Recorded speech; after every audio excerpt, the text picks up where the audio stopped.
morning, good morning, good morning. Whew, a lot to cover this morning. I was just talking about something that was bothering me was I had two favorite movies growing up, and they were The Color Purple, which now I can't watch with a clean conscience because of their star cast, but and Steel Magnolias. And so I think what I never realized is that they took the movie Steel Magnolias and remade it with an all black cast. And of course, this was Queen Latifah and Oprah Winfrey had a hand in it. And so I'm wondering, like, what if somebody took The Color Purple and redid it with an all white cast? What would be the backlash? You know, and anybody that knows me knows that that I could care less about the color of anybody's skin or their ethnicity, because I mean, look at where I came from. So I have no business ever trying to get involved in that. But I think what I'm saying is, where do we draw the line? You know, why are some things okay and other things not okay? And so just wanted to throw that out there this morning. But I wanted to August 3rd through 5th, there will be the Texas Salt and Light Brigade. I'll be flying down there for that. August 9th in the morning, 8 a.m. Yeah, It's a New Day, WFYL in Norristown, Pennsylvania. I'll be doing that show. And then August 9th as well, from the radio station, I'll be heading right to Long Island, New York, for the Lifting the Veil, Hear the Watchman conference, which is August 9th through 11th. Also, I'll be doing Mike Kerr from Hear the Watchman, Mike Kerr's show today at noon. There should be a link for that posted on the Facebook page sometime, this morning. In Mansfield, Ohio, on August 1st, which is Wednesday, I'll be. I have two speaking engagements. The one is an invitation only. It's like a seminar type presentation where I'll be speaking to and preparing a group that is going to the Mansfield Homo Pride Parade on the 3rd or 4th, and so I'll be speaking to them and hopefully giving them some ideas and some insight onto ministering to homosexuals and transgenders and what's effective, what's not. And the second one, which is open for anybody in the area, Mansfield, Ohio, at 7 p.m. at the Berean Baptist Church. The Berean Baptist Church in Mansfield, Ohio at 7 p.m. this Wednesday, August 1st. I will be there giving testimony and also giving God glory with the testimony. Amen. I wanted to talk this morning about a few different things that the Lord has placed on my heart. And I touched on it the other day, and I want to speak about it today because I've had more time to pray on it and really think about it. And while I'm going to continue doing everything that I possibly can and everything that I'm doing, there is something that God has placed on my heart. And when I was able to witness to that transgender in Atlantic City, and when I was able to witness to the transgender in Philadelphia, that was empowering to me. But what it did was it showed me that the Lord is not done with me yet. It showed me that my testimony is continuing, that our testimony is not over. It's not done. You know, I may have put my testimony in this book. However, this book is not the end of my testimony. So our testimonies continue and carry on. And with that, the new vision is to travel more. But I think what bothered me the most about this road trip with Tom Dunn was that we didn't have longer to spend in each city, because I connected with this transgender angel on at night, and then we were leaving the next morning, and that had me wondering, like, what if I would have been able to stay there for another day or two and actually connect with Angel and take Angel out to eat and actually pray over, pray for, pray with, get to know him, fellowship with him, find out where his brokenness came from, have him address it, have him speak it, have him know what transparency does, and then connect him with somebody in that area that stands firm in the truth. And so I wondered about that, and then here we are in Philadelphia, and I find myself witnessing to a transgender in the alleyway, and I walked away feeling the same thing. But what really encouraged me was when Tom and I walked away, is when I looked back and I looked over Tom's shoulder and I saw that the young man, the transgender, was sitting on a step with my book open, reading my book before we even get out of the alleyway. That said a lot to me. It meant a lot to me. And so I really started praying on it, and the Lord put on my heart and on my shoulders the weight of the fact of what I must do. And what I must do is spend 3 days. And in looking up what biblical numbers mean, 3 is a number of completion. And so it'll take me 3 days to complete my task with whoever I connect with on day 1. And so pretty much it's going to go like day 1, I'll be connecting with these transgenders and homosexuals on the streets. And so whether I connect with 1 or 2 or 3, I'm not going to overdo it. I'm going to do whatever the Lord leads. But whether I connect with 1, 2, or 3, and able to witness to them and give them some testimony and reach out to them, and then day 2 is when I go pick them up and we go out to eat and we fellowship. We have some time together, and I'm able to witness to them, and I'm able to help them understand that it's not about recovery, that it's about rediscovering who they were created to be in Jesus Christ, and accepting who God created them to be. Because let me tell you, each of the transgenders that I witnessed to on this trip not only admitted that they were recruited, what we call molested, into that movement, but they also admitted that they knew that God didn't create them to be what they were trying to be. But that's what their brokenness has led them to. And so I'm not going on the road alone. I want to go on the road. I want to find somebody who does who has a powerful history in deliverance, because they need to be delivered. And so day 2 is going to be fellowship and just getting to know them. And then day 3, I can put them into contact with somebody in their area or close by that stands firm in the truth. And that's my 3 days. In 1 week, I could cover 2 cities or 2 towns. And if it doesn't matter whether I reach 1 or 3 or 5 or 10, if the one that is farthest from God comes to know truth and accepts that truth and is introduced to Jesus, then it's all worth it. I personally, David doesn't want to be driving all around the United States. I used to love driving. Now it's kind of just a task.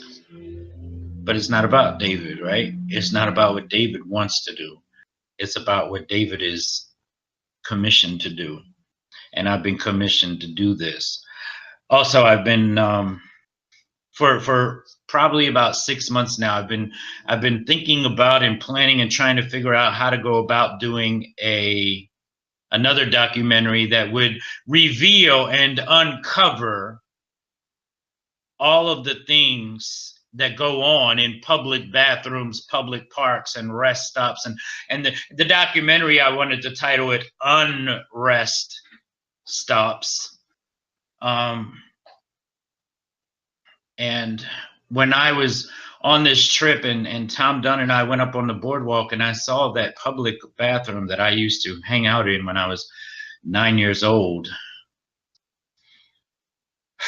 And we actually went in, and we got a short clip of me standing at the very urinal that I used to stand at as a little boy, waiting for some dirty old man to come along. And it was powerful, and it told me that I need to do that. And then come to find out that one of the there was a film, like a clip, a hidden camera type clip on all these porno sites that when I was in the world, I used to watch this clip all the time, and I used to enjoy watching it. And it was called Tea Room. And I was like, So when I started thinking about this public unrest, I started looking up where that clip came from. And guess what, beloved? It turns out that that clip that I used to watch when I was in the world was actually filmed right here in Ohio, in Mansfield, Ohio, by the Mansfield Police Department. It was part of an operation, a sting, where they arrested numerous men on sodomy charges because they had it all on movie reel at the time. I can't say video. There was no video. There was no HD camcorders. There was no phones. There was none of that stuff. It was the old reel that they stood in a closet in this bathroom. They were behind this two-way mirror, and they videotaped men, teenagers to elderly men, black and white, all engaging in homosexual activity in the public bathroom in the center of Mansfield in their park. Now, these bathrooms have now, according to Tom Dunn, he knows exactly where they were, and they've been sealed. And so that's a little Mansfield, Ohio history. But how powerful is it that something that this clip, this movie video that I used to watch when I was in the world, and then that activity that I used to engage in all the public bathrooms and parks and rest stops, how amazing is it that God would bring me to the very place where that one clip was taped, and I'll be speaking there. I'll be speaking in Mansfield, Ohio on Wednesday. And it's just, it gives me that same empowerment that I felt when I walked down the alleyways of Philadelphia carrying this book. The last time I had walked down those alleyways, those cobblestone alleyways in the center city of Philadelphia, I was Paige. I was selling and giving away my body. And it was empowering for me to walk down there now as a man of God, as the man that he created and intended me to be from the very beginning. And it's just as empowering for me to want to do this documentary, and not the one that Tom Dunn and I were doing. That's Tom Dunn's project. He's doing a documentary on my life. But I want to do a documentary that exposes all of the public bathrooms, all of the public parks, all of the public rest stops that this activity is going that this activity is happening at. And I'm not going to give away too many details, and I'm not going to talk about it too much, because all I can say is that the ministry that God has placed on me to be out in the streets and go to cities and towns 3 days in each place is not going to be it's not going to be cheap. And I need help to do it. To do this documentary, it's not going to be cheap, but I need help doing it. And when I say it's not going to be cheap, we're talking about hidden cameras. We're talking about things that I can't even get into, because it's going to be probably one of the, it's probably going to be like, I don't even know a word for it. It's probably going to be, it's going to be life-changing for a lot of people, because a lot of people are going to be getting exposed. And that's what this is all about. This is all about exposing the darkness and forcing people to be accountable for their actions, forcing them to get help, outing them, publicly outing them. You know, a lot of the men that go into these rest stops in these public bathrooms are married with children at home. I can't tell you the number of men that I engaged in homosexual activity with in a bathroom, and then watch them go out and get in a car with their wife or children. One that always sticks in my head is one that did everything, put it like that, in the public bathroom with me and somebody else, and then he walked out, got in a car with his wife. He kissed her, and then they drove off. Folks, I was out there intentionally trying to, and purposely trying to infect people with HIV. These men are not using protection. They don't even want to use protection. Nowadays, they're out there looking for. They're called nowadays. Some of them are called bug chasers. Okay, bug chasers are these guys that are going out there looking to be infected. They're looking to play Russian roulette with their life and looking to be infected with HIV/AIDS. Okay, and then there's the ones called gift givers. That sadly is the category I would have fell into. Gift givers.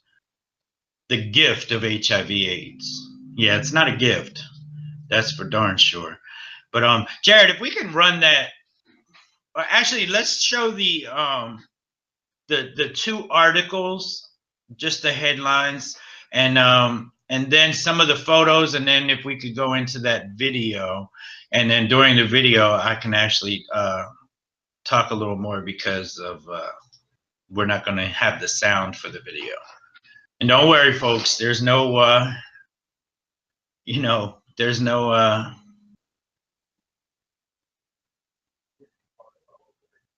yeah, the pictures of the articles. Sorry.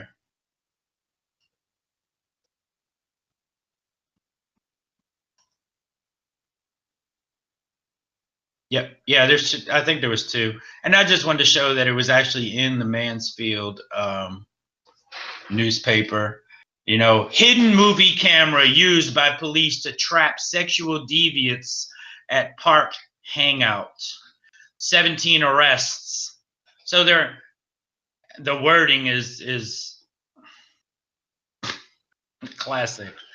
The wording is classic. Whoever wrote the article, 17 arrests, climax probe. Okay, and these men were caught probing and climaxing, believe me. I've watched the real footage, the unedited, uncensored footage. I've watched it. I watched it for years when I lived in the world. How about the next one? A hidden camera traps Mansfield sex deviants. Police report more than 20 alleged sex deviants have been rounded up as the result of a probe marked by use of a hidden movie camera in a public restroom in Central Park. Officers say as many as 35 suspected homosexuals may be arrested in all, charged with sodomy, and if sentenced, get mandatory psychiatric examination and possible 1 to 20-year prison terms. Mandatory psychiatric examinations. We need to re-horrify America to the filthiness and the horror and the magnitude of homosexuality. Although we know it's not a mental disorder, I sure wouldn't mind it being labeled a mental disorder again in the APA book. I sure wouldn't mind it being against the law to commit sodomy again. We know what it is. We know it's sin. We know that. But I sure wouldn't mind them calling it a mental disorder and having mandatory psychiatric examination. I sure wouldn't mind that. We need to re-horrify this nation, this entire nation, and everyone around us to exactly what homosexuality is, to exactly what the LGBT movement is and what it does. If we can show some of those photos, Jared. And these are just some of the photos, still shots of the footage, because I wanted to get the shots that I could find on Google, because I did not want to watch the footage again. You know, and these were people's, and this was just something I found in the process. This new video game lets you cruise for gay sex in public bathrooms. And that was in the Huffington Post. Imagine that. It also features a politically charged message about policing and censorship. They want to normalize having sex in the men's room. But didn't the Homosexual Manifesto tell us that not only did they say they will sodomize your sons, but they said they'll do it in public restrooms? Have they not already done this? Have they not already fulfilled their agenda? Oh, beloved. Can we go to that video, Jared?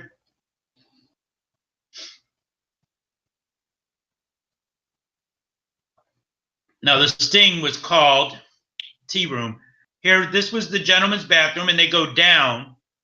They go down into the bathroom at this park. This is Mansfield. This is Mansfield, the Central Park in the center of town. And it's 1962. And now that man was likely cruising, and when he saw the camera, he walked away. But this was when they were standing outside and they were just doing a little taping, and this is before the sting. And this is, but you know what? This is 1962. And let me tell you, in 2018, it's in every bathroom, in every park, in every campground, anywhere where there's public restrooms, public showers, the gym. Now they have gay apps for your phone. Gay apps. These apps, you can download these apps, and because I actually tested one out. Downloaded an app, stopped at a rest stop. 32 people on the app were at that rest stop within 500 feet looking to engage in sexual activity. Now this is the closet, or this is going into the bathroom that was under this park. Now that's the closet that they used. There's the stalls, open stalls, no doors on the stalls. And they set the camera up in that closet behind that two-way mirror. And so there was probably a broiler or something in that room that made noise, because, you know, the camera reel wasn't quiet back then. So there had to be something else going on to cover up that noise. Although, would they have mattered? Would it have mattered? Would they have cared? It would have just been a noise to them. It wouldn't have been anything special.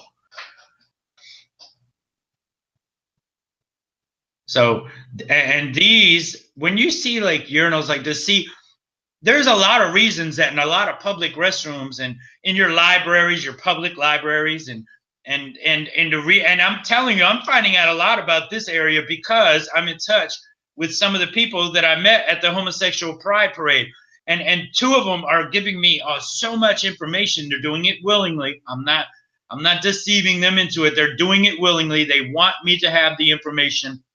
And they're telling me about all of the little areas where there's gay cruising at, where men are going to engage in homosexual activity.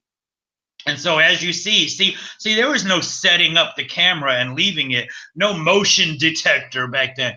This man, this police officer had to stand behind that mirror and videotape this and watch these acts without doing anything. Just imagine all of the darkness and the spirits that he was subjected to. I would love to, I would love to dig into this even further and find out who these officers were and actually speak to them. But just imagine about having to stand there and videotape all of these men engaging in all of this homosexual activity. They stand it. See, and that's what I was getting ready to say. They've been putting up dividers between urinals. A lot of people don't have a clue why, but it's because of see the little peephole right there, the little peephole next to the toilet that they can peek out. There's a lot of them in bathrooms, and usually you'll see them, if you notice, in some of the stalls that you go in public restrooms. There's putty covering up holes, or there's steel plates. Well, that's because people have put holes in the walls, and people are looking to engage in homosexual activity. And so this is what's going on in your public libraries, in your restrooms, in your parks, in your campgrounds, in your everywhere. This is what's going on. These people are out there looking to prey on your child. I got a not that long ago, I got a testimony in an email, and it was about how this man said when he was 14 years old, he was on the road with his family, and they were traveling up to New England, and his parents stopped at a rest stop, and he went in to use the bathroom, and he said when he got in there was this old man standing at one of the urinals, and so he started using the bathroom, and the man backed up and exposed himself to him. And he said he was 14 years old and he froze. He didn't know what to do. And then when he didn't react, the man came and stood next to him and touched him. And then the man took his hand and made him touch him. And he said there was no physical attraction because the man was like a 80-year-old pot-belly stinky pig. But he said what it was the perversion of it. And from the age of 14, that man from the age of 14 started going to public restrooms and rest stops as often as he could. Even after he got married and he had children, he was still going to public restrooms and public rest stops to engage in this perversion, because the perversion had overtaken him. The perversion had taken root in him, and he needed deliverance, but he doesn't want deliverance. He's still married, and he's still going into public restrooms to engage in homosexual activity. And I would love to be able to expose him in one of these public restrooms when I'm doing this documentary. And so while we're not going to talk about that documentary a lot in the near future, just know that there is something in the making, along with going to these cities and reaching out to these transgender and these homosexual prostitutes on these streets. And through it all, may God be glorified. Thanks for joining us, beloved. I love you all. You have a blessed day. Peace.